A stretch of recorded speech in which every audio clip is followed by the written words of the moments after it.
కాంగ్రెస్ పార్టీని ప్రశ్నించండి, అడుగడుగునా నిలదీయండి. కాంగ్రెస్ గ్యారెంటీలు ఎందుకు అమలు చేయలేదో చెప్పండి. మళ్ళీ చెప్తారు, ఊరూరొస్తూ చెప్తారు, రేవంత్ రెడ్డి సభలలో చెప్తాడు, పార్లమెంట్ ఎన్నికలైనాక మేము గ్యారెంటీలు అమలు చేస్తామని. ఇటీవల ఆయన చెప్పాడు, తెలంగాణలోనట రాహుల్ గాంధీ నాయకత్వంలో 17 సీట్లు గెలవాలట, ఢిల్లీలో కాంగ్రెస్ పార్టీ అధికారంలో రావాలట, రాహుల్ గాంధీ ప్రధానమంత్రి కావాలట, కాంగ్రెస్ పార్టీ ప్రభుత్వం తెలంగాణకు పైసలు ఇవ్వాలట, ఆ ఇచ్చిన డబ్బులు ఈయన గ్యారెంటీలు అమలు చేస్తాడట. ఎంత మోసమో దగానో అర్థం చేసుకోండి. రేవంత్ రెడ్డి ముఖ్యమంత్రి ఉన్నన్ని రోజులు రాహుల్ గాంధీ ప్రధానమంత్రి కాడు.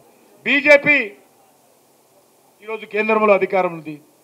నేను ఒక మాట చెప్తా ఉన్నాను రేవంత్ రెడ్డి గారికి, రాహుల్ గాంధీ జీవితంలో ప్రధానమంత్రి కాలేడు. రాహుల్ గాంధీ కాంగ్రెస్ పార్టీ నాయకుడు ఉన్నన్ని రోజులు భారతీయ జనతా పార్టీ దేశంలో వెనుకడుగు వేయదు.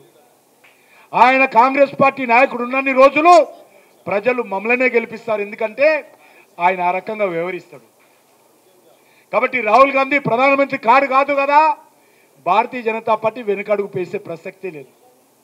కాబట్టి వీళ్ళు కాంగ్రెస్ పార్టీ ఎప్పుడు అధికారంలో రావాలి, వాళ్ళు ఎప్పుడు ప్రధానమంత్రి రాహుల్ గాంధీ కావాలి, వాళ్ళు ఎప్పుడు డబ్బులు ఇవ్వాలి, ఈ రేవంత్ రెడ్డి ఎప్పుడు తెలంగాణ ప్రజలకు గ్యారెంటీలు అమలు చేస్తారో ఈరోజు తెలంగాణ సమాజం ఆలోచన చేసుకోవాలి, తెలంగాణ రైతులు ఆలోచన చేసుకోవాలి. ఎంత మభ్య పెడుతుందో కాంగ్రెస్ పార్టీ, ఎంత తొందరగా గ్యారెంటీల మీద చేతులు ఎత్తేసిందో ఈరోజు అర్థం చేసుకోవాల్సిన అవసరం ఉంది. అందుకే మీ అందరినీ కోరుతా ఉన్నాను, ఈరోజు అనేక రకాలుగా మహిళలకు 2500 రూపాయలు ఇస్తామన్నారు, దానికి అతిగతి లేదు. నిరుద్యోగులకు 4000 రూపాయల నిరుద్యోగ భృతి ఇస్తామన్నారు, దానికి అతిగతి లేదు. ప్రతి పేద విద్యార్థికి మరి 5 లక్షల విద్యా భరోసా కార్డు ఇస్తామన్నారు, ఆ కార్డు ఇంకా ప్రింటింగ్ కూడా ఆర్డర్ ఇవ్వలేదు. ఈరోజు 10 లక్షల రూపాయల వైద్య సహాయం అందిస్తామన్నారు. నేను అడుగుతా ఉన్నాను, నరేంద్ర మోడీ గారు ప్రభుత్వం ఇచ్చే 5 లక్షలు కాకుండా అదనంగా ఇస్తారో చెప్పాల్సిన అవసరం ఉంది, దానికి అతిగతి లేదు. ఈరోజు అనేక రకాల హామీలు ఇచ్చి ప్రజలను మభ్యపెడుతున్నటువంటి నేపథ్యంలో ఈరోజు భారతీయ జనతా పార్టీ తెలంగాణ రైతులని చైతన్యం చేయడం కోసం, తెలంగాణ రైతుల తరఫున రాష్ట్ర ప్రభుత్వాన్ని, కాంగ్రెస్ పార్టీ ప్రభుత్వాన్ని ఇచ్చిన గ్యారెంటీల మీద ప్రశ్నించడం కోసం మేము ఇటీవలనే అన్ని మండల కేంద్రాలలో రైతులకు సంబంధించి దీక్షలు చేయడం జరిగింది.